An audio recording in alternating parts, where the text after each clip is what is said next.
Shalom à tous et bienvenue à la Rhapsodie audio. Rhapsodie écrite par le pasteur Chris Oyakilome. La lecture vous est offerte par les vérités de l'Évangile. Le thème d'aujourd'hui, jeudi 23 janvier, est la déclaration formelle de notre innocence. Alléluia. Le verset d'ouverture est de Romains 4, versets 24 à 25 qui nous dit « Mais c'est aussi à cause de nous, à qui cela sera imputé, à nous qui croyons en celui qui a ressuscité des morts, Jésus notre Seigneur, qui a été livré pour nos offenses et est ressuscité pour notre justification. » Alléluia. Le pasteur Christ dit, dans notre étude précédente, nous avons appris que nous sommes la preuve de l'équité et de l'impartialité de Dieu. C'est ce que signifie être la justice de Dieu en Jésus-Christ. La dernière partie de notre verset d'ouverture révèle quelque chose d'extraordinaire. C'est l'un des versets les plus époustouflants de la Bible. Il dit que Jésus-Christ a été livré pour nos offenses et ressuscité non pour notre pardon, mais pour notre justification. Cela dépasse l'entendement humain. C'est tout simplement inconcevable. Il a été livré à la mort pour nos offenses et ressuscité pour notre justification, afin qu'il, Dieu, soit juste et justifie celui qui croit en Jésus-Christ. Comment un offenseur pourrait-il soudainement devenir justifié? Alléluia. Le mot grec pour justification est dikaios et cela signifie acquittement, une déclaration légale ou formelle d'innocence. Cela signifie que Dieu vous a regardé et a dit « Vous êtes innocent. Vous n'êtes coupable d'aucun péché. » Il aurait dû dire que vous avez été pardonné de tous les péchés, mais il a dit « Vous êtes innocent. » Maintenant, il aurait dû être dit que vous avez payé en Christ et que vous n'êtes plus un débiteur. Vous auriez dû être décrit comme un homme libre qui a été pardonné. Mais ce n'est pas ce que nous avons ici. Dieu dit que vous avez été acquittés et que les dossiers ont été vérifiés et qu'il n'y a pas été trouvé où vous avez péché. Par conséquent, vous avez été formellement déclaré innocent, non coupable. Il dit que vous n'avez jamais péché. Comment cela a-t-il pu se produire? Alléluia. C'est ce qui en fait est un évangile, une bonne nouvelle. Certaines personnes l'entendent et ne le comprennent pas. Comment se fait-il que je n'ai jamais péché? C'est le résultat de l'œuvre rédemptrice de Christ. Romains 5, verset 1 nous dit « Étant donc justifiés par la foi, nous avons la paix avec Dieu par notre Seigneur Jésus-Christ. Nous avons été déclarés justes par la foi. » Savez-vous pourquoi? Parce que vous êtes nés de nouveau, vous êtes une nouvelle créature. La Bible dit dans 2 Corinthiens 5, verset 17, c'est pourquoi si quelqu'un est en Christ, il est une nouvelle créature. Les choses anciennes sont passées, voici, toutes choses sont devenues nouvelles. Alléluia. La nouvelle créature n'a jamais péché parce qu'elle est une espèce nouvelle qui n'a jamais existé auparavant. Béni soit Dieu. Fin de la rhapsodie. Alléluia. Alors, le pasteur, comme d'habitude, donne des rhapsodies, des dévotionnels extrêmement puissants. Alléluia, extrêmement puissants. Donc, il nous donne une compréhension un peu plus poussée de la justification. Ok? Le verset d'ouverture nous dit, je le reprends, mais c'est aussi à cause de nous, à qui cela sera imputé, à nous qui croyons en celui qui a ressuscité des morts, Jésus notre Seigneur. Mais la partie qui est importante, c'est celle-là. Il dit, qui a été livré pour nos offenses et ressuscité pour notre justification. Ok? Il nous dit que Jésus a été livré. On dit qu'il est mort pour nos offenses, mais lorsqu'il est ressorti pour notre justification. Il n'est pas ressorti pour notre pardon, mais pour notre justification. C'est ça le twist de ce verset-là. Ok? Le passage nous rappelle que on a expliqué déjà que nous sommes la preuve de l'équité, de l'impartialité de Dieu. Ça veut dire que Dieu a donné l'opportunité au monde entier, la même opportunité à tout le monde de le connaître, les mêmes lois ont été mises en place, les mêmes opportunités, les mêmes grâces, tout le monde, tous ceux qui étaient des voleurs de Dieu, il n'a pas trié à qui donner la grâce. La grâce a été donnée à tout le monde. C'est ceux qui acceptent Christ qui en profitent. Sinon, la grâce est disponible pour le monde entier. C'est ça son équité, c'est ça son impartialité. Quand on parle d'équité humainement, ça veut dire que celui qui n'en a pas, on l'aide pour qu'il puisse avoir comme celui qui en a. Mais l'équité de Dieu, c'est que donner l'opportunité à tout le monde d'être dans les mêmes avantages. C'est-à-dire qu'avoir des lois, avoir des grâces à tout le monde pour que tout le monde soit avantagé. Ok? Maintenant, donc, le pasteur nous rappelle la dernière partie. Il a dit que la dernière partie ne nous dit pas, ce que j'ai lu tout à l'heure là, ne nous dit pas que Christ était ressuscité pour notre pardon, mais pour notre justification. Et il sait pourquoi il dit ça. C'est parce que c'est différent de pardon. Ok? Donc, il nous explique ici que comment se fait-il que quelqu'un il part au tribunal pour un fait et il ressort soudainement justifié, soudainement innocent. Qu'est-ce qui s'est passé? Qu'est-ce qui s'est passé au tribunal? Donc, c'est ce qu'il nous explique ici. Il nous dit que le mot justification est dit kaiosis, ce qui signifie acquittement, déclarement légal ou formel d'innocence. Ça veut dire que quand tu es parti au tribunal, ils ont cherché, ils n'ont pas vu un dossier qui te parle. C'est-à-dire qu'ils n'ont pas vu un dossier qui t'accuse ou qui t'incrimine. C'est comme si tu es parti et puis quelque chose s'est passé et tu es ressorti innocent.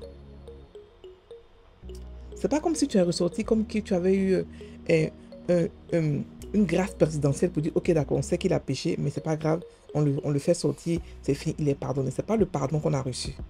Ok, il nous explique la différence entre le pardon et la justification. Le pardon, c'est quand tu vas demander pardon à quelqu'un pour quelque chose que tu as fait et tu reçois le pardon. Mais la justification, c'est différent. C'est-à-dire que c'est comme si ton dossier a été effacé. Ok, on va revenir. Il nous dit que quand tu es innocent, ça veut dire que tu n'as jamais commis le péché. On n'a pas dit que non, il a été acquitté, il a une grâce. Non, il a été jugé innocent. Ça veut dire que quand on regarde les preuves, s'il y a des preuves, bien sûr, et quand on regarde, il n'y a pas de connexion. Les dossiers ont disparu. Il n'y a rien qui te condamne. Absolument rien. Et pourquoi c'est comme ça? Tout le monde qui va en justice, il y a forcément un dossier qui les condamne. On peut dire que c'est un ancien voleur. On peut dire que c'est un ancien suicide. Mais nous, on n'est pas pareil parce que ce n'est pas la même personne qui a été jugée qui sort acquittée. C'est deux personnes différentes. Lorsque Christ est mort, il est ressuscité pour notre justification. Ça veut dire qu'on est mort avec lui. Mais quand on a été ressuscité, c'est une nouvelle personne qui est venue, qui n'a jamais existé auparavant. Est-ce que vous comprenez? Un nouveau bébé qui n'a jamais existé auparavant. Donc, s'il n'a pas existé, c'est qu'il n'a pas péché avant. C'est qu'il n'a pas péché auparavant. S'il avait existé, on pourrait dire que comme il a existé, il a péché. Mais comme il n'a pas existé, il n'a pas péché. C'est pour ça que le pasteur nous rappelle le verset de 2 Corinthiens 5, 17 qui nous dit que c'est pourquoi si quelqu'un est en Christ, il est une nouvelle créature. Les choses anciennes sont passées. Voici, toutes choses sont devenues nouvelles. Donc, il n'a pas un passé. Il n'a qu'un futur. Mais il a toujours la mémoire de son passé, ça c'est sûr. Mais tout ce qui le condamnait, tout ce qui faisait que sa vie devait aller dans un sens bien précis, c'est fini, ça n'existe plus. Ça n'existe plus. Il est quelqu'un de nous, il est mort. Il est ressuscité aussi avec lui. Donc, celui qu'on devait condamner, il est mort. Et celui qui est sorti maintenant, il est innocent pour la vie. On ne peut plus jamais le condamner. Il est incondamnable. Parce qu'il a reçu une nature qui est au-dessus du péché, au-dessus de la condamnation, au-dessus de n'importe quel péché. La maladie, la mort et tout ça. Est-ce que vous comprenez la différence? Quand tu pars au tribunal, on te juge, on te dit, ok d'accord, tu peux être innocent, mais on ne peut jamais dire que non, que tu n'as jamais fait le péché. Non, mais tu n'as jamais commis la faute. La faute est là, il y a des preuves contre toi, comme si la faute est là. Il y a un dossier comme ça, mais nous, on n'a aucun dossier contre nous pour nous accuser. Il n'y a aucun dossier contre nous. Donc quand le diable nous accuse, c'est un mensonge. Il ne peut pas nous accuser parce qu'on n'a jamais existé auparavant. Il peut nous rappeler ce qu'on était avant, c'est vrai, et tout ça, et puis on peut croire. Mais en réalité, ce n'est pas la même personne. En réalité, tu es quelqu'un de nouveau, complètement nouveau, qui n'a jamais existé auparavant. Pourquoi est-ce que Dieu nous laisse notre mémoire? Parce qu'il veut que nous puissions consciemment marcher dans le royaume des cieux avec lui sa mentalité. Nous devons apprendre à être divin. Quand un enfant naît, il apprend à être humain. Pareillement aussi, quand un enfant de Dieu naît aussi, il n'a pas de passé et il apprend à être divin. C'est pareil. Ok? Contrairement à l'enfant humain, il n'a pas de mémoire. Mais contrairement à l'enfant humain, il a une mémoire de ce qui s'est passé avant. Et sa mémoire peut être à son avantage comme à son désavantage. Mais ce qui est important, c'est que quand tu nais de nouveau, tu n'as pas de passé. Ok? Donc, c'est ça la justification. Ce n'est pas le pardon. C'est la rémission des péchés. C'est-à-dire que la rémission, c'est quand on t'a condamné, on dit que tu es coupable et on l'a tué. Vous comprenez? Quand on t'a tué, tu es revenu à la vie. Et la vie que tu es revenu, on t'a déjà condamné coupable déjà. Tu as déjà passé par la mort. Tu n'as plus encore besoin de passer par la mort. Tu n'as plus encore besoin de passer par la mort parce qu'on t'a déjà condamné pour cela. Tu es mort. Celui qu'on a condamné là, on l'a condamné coupable, il est mort. Jésus était coupable, il est mort. Avec tout ce qu'il a, avec tout ce que les gens, et tout ce qu'il a appris comme péché. Maintenant, quand il est ressuscité des morts, on a aussi ressuscité avec lui en nouveauté de vie. Ce n'est pas la même personne qui est morte là, qui est ressuscitée. C'est une autre personne qui est ressuscitée, une autre personne qui est nouvelle, qui est ressuscitée. Il fallait que la personne meure pour ressusciter. Et c'est le plan de Dieu depuis longtemps. Satan n'avait pas compris ça. C'est pour cela qu'il a condamné Jésus. S'il savait ça, il n'allait pas condamner Jésus. Il ne savait pas que Jésus devait passer par la mort physique pour aller dans la vie spirituelle. On est tous passés par là. Ok? On est tous passés par là. Donc, c'est ce que le pasteur a dit. Est-ce que le pasteur dit que c'était comme une déclaration formelle de notre innocence. On n'a jamais existé auparavant, donc on ne peut plus être condamné deux fois. Le condamné là, il est mort.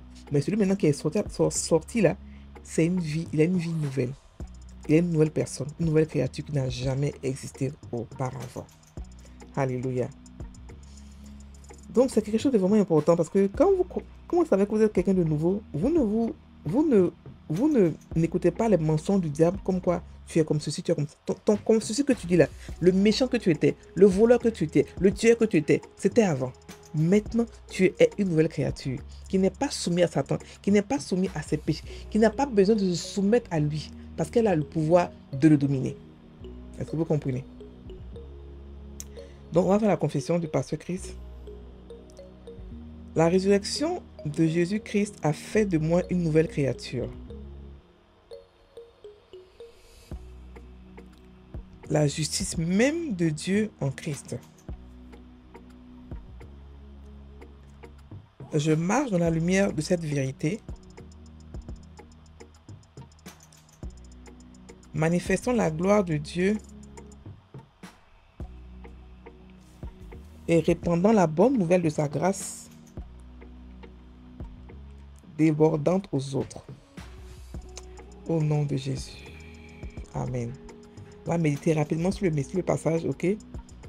Sur le passage de 2 Corinthiens 5, verset 17, qui nous dit que si quelqu'un est en Christ, il est une nouvelle créature. Les choses anciennes sont passées. Voici, toutes choses sont devenues nouvelles. Alléluia.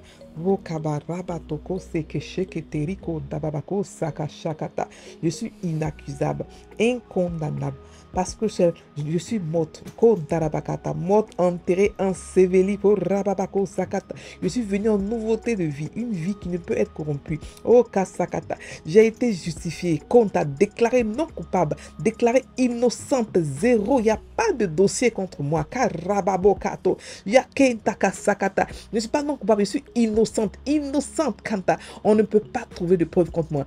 Il n'y a rien, aucune condamnation contre moi. Oh Kassa, condamnation passée, présent, futur, je suis incondamnable. C'est impossible de m'accuser de quoi que ce soit. Donc, je refuse toutes les accusations du diable.